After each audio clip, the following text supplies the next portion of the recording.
Hi, this is Chris Heller, Chief Real Estate Officer at Ojo Labs. And Jeremiah Taylor, Vice President of Real Estate and Mortgage here at Ojo Labs. And today we have two of our amazing Ojo Select Network agents on with us to talk specifically about our cash offer program that we've been operating at Ojo and help share some best practices around how you can succeed with sellers looking for cash offers. And Chris, I know you had some thoughts you wanted to add here in the beginning, so I'll kick it back to you. Yeah, I think we're in a market that's changing, right? Up until a few months ago, selling a home was very easy. All you had to do is whisper that you were thinking about selling your home, and you'd have multiple people trying to buy it. As the market shifts, it's not going to be so easy. At the same time, as an industry, we've been dealing with more and more companies that are offering solutions to buyers and sellers.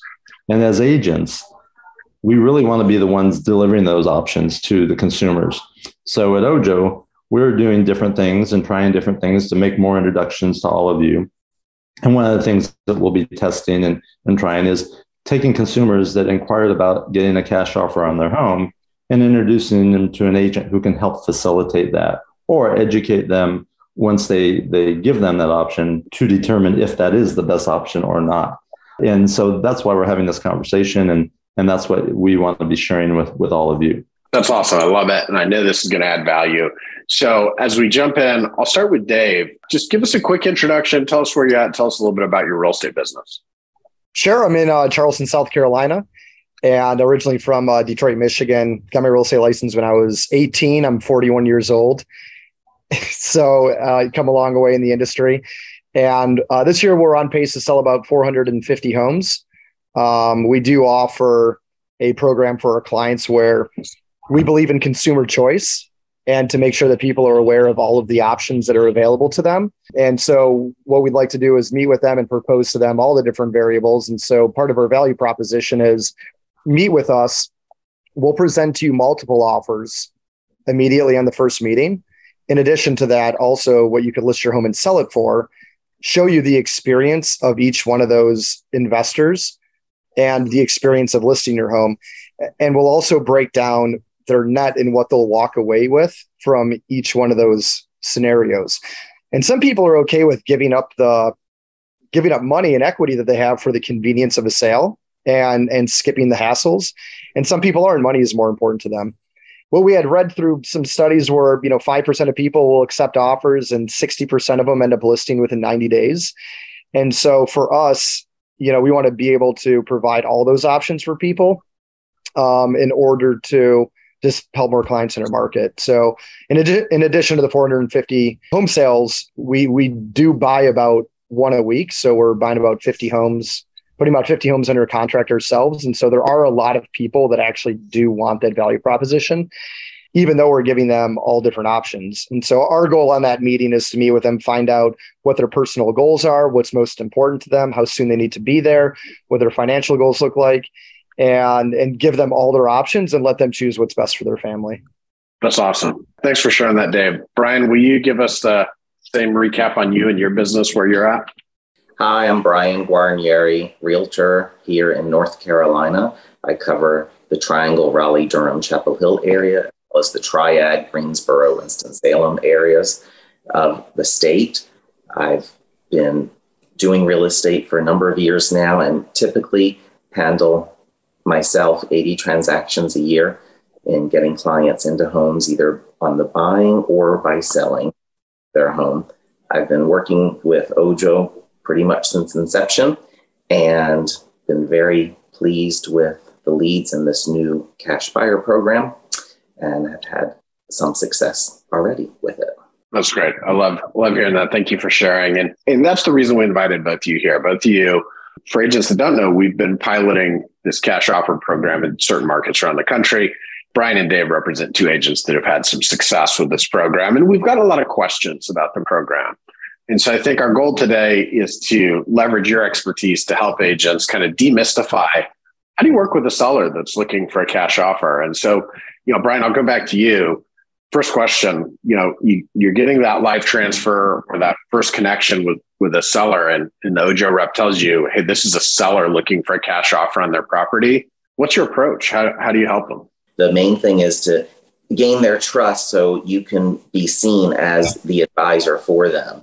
And I generally start with just some very simple questions, get to know them, get to know their house, what their situation is. Everyone has a story and everyone has a time frame. And those are the main two things I try and get up front, and then gain their trust and guide them and say, well, let me get together. Let's see the house. Let's give you your options, be it a cash buy with an investor at a slightly reduced price based on a frame you have, or it are so inclined to do a full marketing campaign and list the house through traditional method. Love it. Dave, how about you? How do you take that first call? We explain what that experience is going to look like with us, where we take their home information and we ask them a lot of questions so we can go to our investors. We're one of the investors, and we go to our investors and get offers directly from them before we meet. So we just prep them about what that experience is going to look like, what that first meeting is going to look like, how, again, we believe in consumer choice and making sure that they can consider all of their options at one time with one company, and opposed to needing to meet with multiple companies. And, for us, of course, we're not saying this, and for us, it's more about, we want to provide all the options that are available to make sure that if they do end up transacting, they're transacting with us because we have the value that we can deliver from all those different types of programs. And so, and we're saying that to them, in a different way, specifically to the client. But that's how we're setting that up, and just letting them know that there's reasons we're asking these questions. We want to understand how to best help them and serve them in their unique way with different options. Dave, when a consumer is responding to your marketing and they know that you have this great team in Charleston, and that maybe the call to action was one of these options that you provide, they know why they're talking to you when you respond. If you were to get a introduction from Ojo, from a consumer that was simply filling out a form saying, yes, I want a cash offer at my home, they're not saying, I want to talk to a real estate agent. They're not even saying, introduce me to a real estate agent. They're saying, I want a cash offer at my home. How would you alter, or how would your team alter that initial conversation? Yeah, that's a great question. I think it's just a scripting thing where, if they're looking for a cash offer, first of all, it is 100% dependent on doing things the Ojo way, that Ojo wants us to approach that situation. What options do you want available to that consumer? And then simply presenting those options in the way that Ojo prefers us to. And specifically, if the primary motivation for Ojo is to truly buy those homes, opposed to listing them, leading in with a cash offer. And, potentially, if there is absolutely no opportunity for them to accept that, then transitioning to more of a listing conversation. So, it just depends on how Ojo wants us to handle that. So for clarification, we are not an iBuyer and don't plan to be, but there's likelihood that we'll partner with iBuyers to provide our agents with those options if they're not already leveraging those options. Let me take it in a slightly different direction. I have a team in San Diego I've had for years, and some of the consumers that we offer optionality to are contacting us because of that. Some are leads that we're getting, like from Ojo, where they are saying, I just want a cash offer. And I'll just quickly tell you how my team does it, not because I think it's the best way. I want to get input from you two on what you would do differently, or if you would do it similar. When they call, and when we call them, we get the lead or we're connected to them. We say, great, we understand you're interested in a cash offer. We'd be happy to help you with that. When would be a good time for us to come over, take a quick look at the home so we can assess it, and then be able to get you that offer within 24 to 72 hours. And during that time, we tell them who we are so they know who it is. Sometimes if we start with, this is Chris, I'm an agent, and I understand you want a cash offer. Have you thought about listing your home? And if we get into those conversations, it often just goes south right away. They go, no, I didn't want to talk to you or talk to an agent. But if we say, hey, we're happy to help facilitate getting you that cash offer, when can we stop by to take a look at the home? We usually have pretty good success with that. Now, ultimately, whether they take a cash offer or determine that they even want a cash offer, that'll be determined in the conversation, right? Ultimately, we want to provide the options. They'll determine, or we'll help them through the conversation determine which option is best for them. And if it's a cash offer, those will be provided. And if it's maybe it makes more sense for us to list the home. Oh, we can list the home and and you have a solution for helping us get it ready to list, or those, wherever it goes, we're able to do that. Anyways, I want to hear from you guys in that type of scenario. What would you do different, if anything?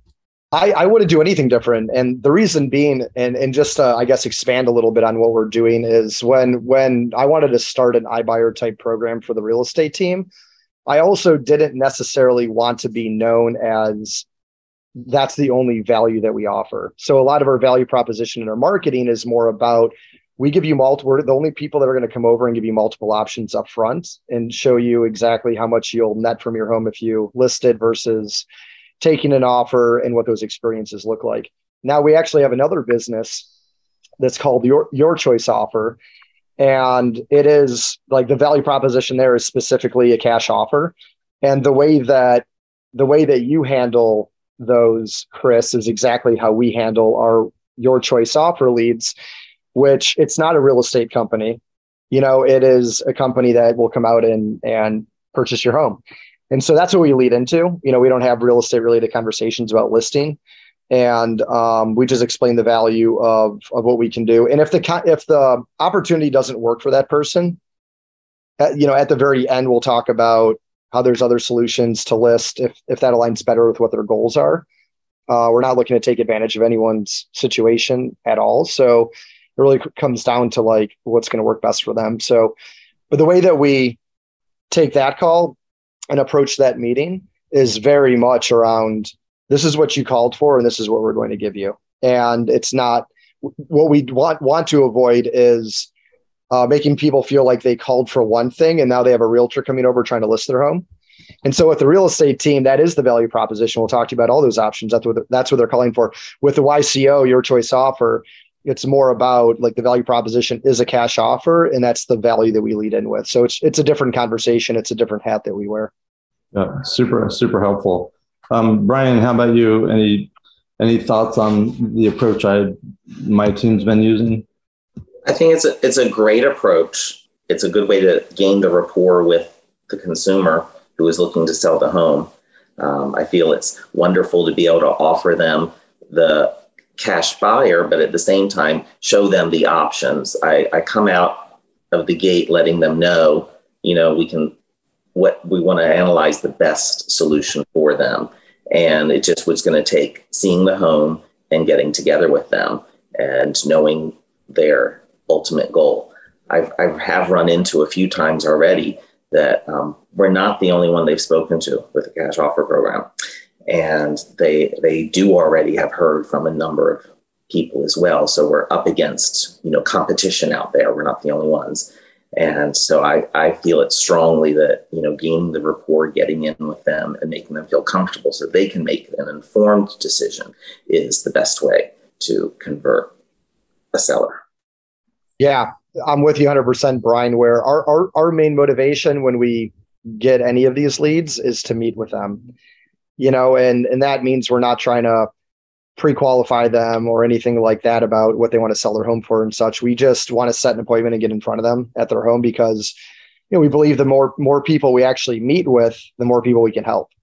And you can't really understand how you can help them over a quick phone call. So I agree, getting in front of them is like really the North Star. And I think that's a key takeaway, right? A lot of the agents that have struggled with this, that's what we hear is they get on the phone. The consumer says to them, how much are you going to pay for my house? And the agent's like, well, I don't know how much I'm going to pay for your house. I haven't seen it. And they try to for anybody that's been around real estate long enough, you never try to take the listing over the phone. You always get face-to-face, try to get there to see the property. And that's what allows you to build rapport and help drive solutions. And I think in the spirit of what does Ojo want, that's what we're looking for. Help to drive solutions for these consumers. And you all are doing a great job of it. Now, I am curious, do you all have iBuyers in your market and do you leverage them for part of this opportunity, or do you work specifically with your own network of investors? I work with my own network of investors. I've spoken with one of the major iBuyers, and they too, Opendoor has investors. I have spoken to them about an opportunity in the past, and they certainly can and move forward with doing it. They have two different methods, it seems, of purchasing homes. Either they purchase them through their corporation or they connect with one of their investors, depending on what the ultimate goal is going to be for the house. A lot of the investors just want to buy to turn into rentals or buy and hold. So they turn those leads over to them directly. So I have been reaching out, but I find my investor pool is always hungry. We don't have any large institutional iBuyers in our market. So we had to build our own network. And the criteria that we had was that they could give us an offer within 8 hours, because we want to be able to show up to that appointment with those offers. We had found a group that would pay more than what others would. And that's what we were looking for. Somebody that could be very flexible, quick. They have a big bankroll to continue to buy and can respond to our request to get an offer very, very quickly. So it sounds like both of you have gone out and built your own network of investors. What advice would you give to an agent that is in that part of their business where they don't yet have the network of investors and they want to go find them and build that network? What would you share? I went through the tax records and found anybody that's bought more than 2 properties in the last 12 months. And I sent them a letter explaining the program to them and just to ask if they'd be interested. And if they were, to give me a call so we can interview them. And so we got a lot of phone calls. We had a set of interview questions to qualify them because the customer experience is everything, right? And so we want to make sure that we're aligning ourselves with people that can follow through with what we want that experience to look like. So we wanted to find some investors that align with that. And so we interviewed a lot and narrowed it down to a few, and they've worked out really well. Super smart. How about you, Brian? Anything you'd add to that? I'm not shy about taking on any listing. I'm not snobbish about my price range. So I have a large portfolio of investment properties already and got to meet a group of investors that way. I have worked with investors, major investment groups from Texas, California, people like Mind who buy 50 homes a month, these large groups. I've worked with them already and on the buying side. And we do have a lot of iBuyers in our market. There's a lot of competition here. I like that. So to kind of recap your strategy, it is list properties that investors would want to buy, and you will meet investors. I love that. That's great. Chris, I'll go back to you. You had a question. Yeah, it was back to Dave when you were talking about multiple offers or multiple cash offers that you present. Are you, when you go on that appointment in your model, you're armed already with at least one offer? Are you? Is it more than one offer, or what's the ideal situation for you? Yeah, our ideal is to have 4 offers, and so we have a printout. We have a form that's filled out by somebody on our operations team, and so it produces a consumer-facing list of options. Option 1 through 5, 5 being list, and 1, 2, 3, 4 being offers. And it breaks down the value proposition of each one of them. So, for example, some of it's the costs. Some of the buyers will pay for all their costs, their attorney fees, their closing fees, the tax stamps, and so on. And some don't. So we give them like a net breakdown of what each different investor's value proposition is as it relates to cost. And then on the listing side of things, same deal. It's here's how much we think your home will go on the market for and sell for. Here's what we estimate people are going to ask for in repairs based on what we see. Here's all the different things that you may encounter with costs related to your home, and show them a net on that. And then there's also a list of non-monetary things that are of value to people that each program offers, and more about the experience. And so like one of the value propositions that Your Choice offers is that, we'll allow somebody to stay in the home for up to 6 months after we close. And that's been very, very popular with a lot of people. And we've actually been able to sit down and quantify how much that actually saves them from a double move and other things that it really actually ends up closing the gap between, the equity that they're giving up and what the other experience would actually cost them. And so there's different things like that each different buyer will offer. There's different value proposition with each one. And then listing your home, again, it's, here's the time frame that it's going to take. Here's the hassles that are involved, and here's the things that are great from it, more money. And and we just walk them through all their options. And, we let them know that, whatever option's best for them is what we're all about. When you go into that appointment, do you have a direction that you're trying to get them to go in, or are you presenting them with, here's your options and let's figure out what's best for you? It's really consumer choice. We go in with not attached to any outcome that's going to occur other than that they work with us. That is the outcome that we're really attached to, and making sure we're walking out of that appointment with a plan to help them.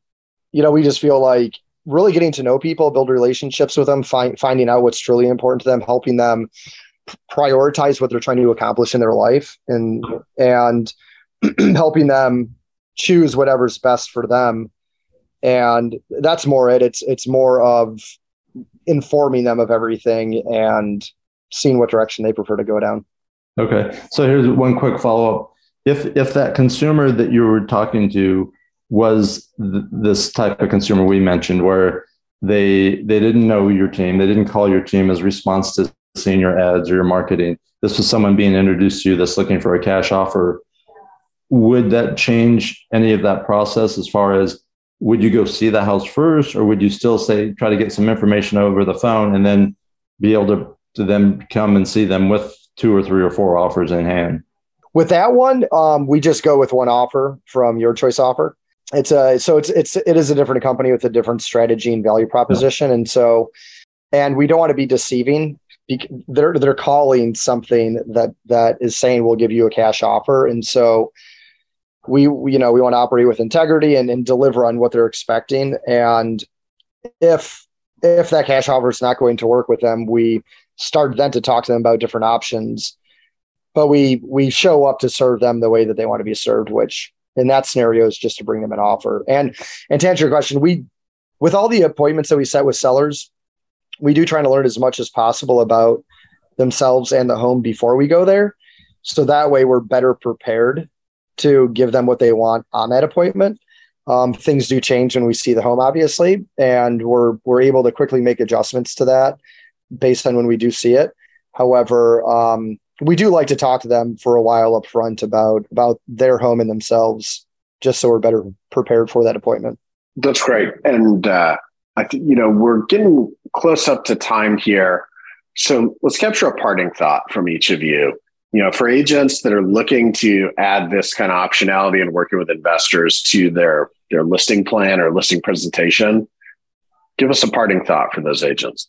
I would say to add a cash buyer to your portfolio of who you can assist is beneficial in that you're building rapport not only with them, but also with investors, which will really continue to help you long term.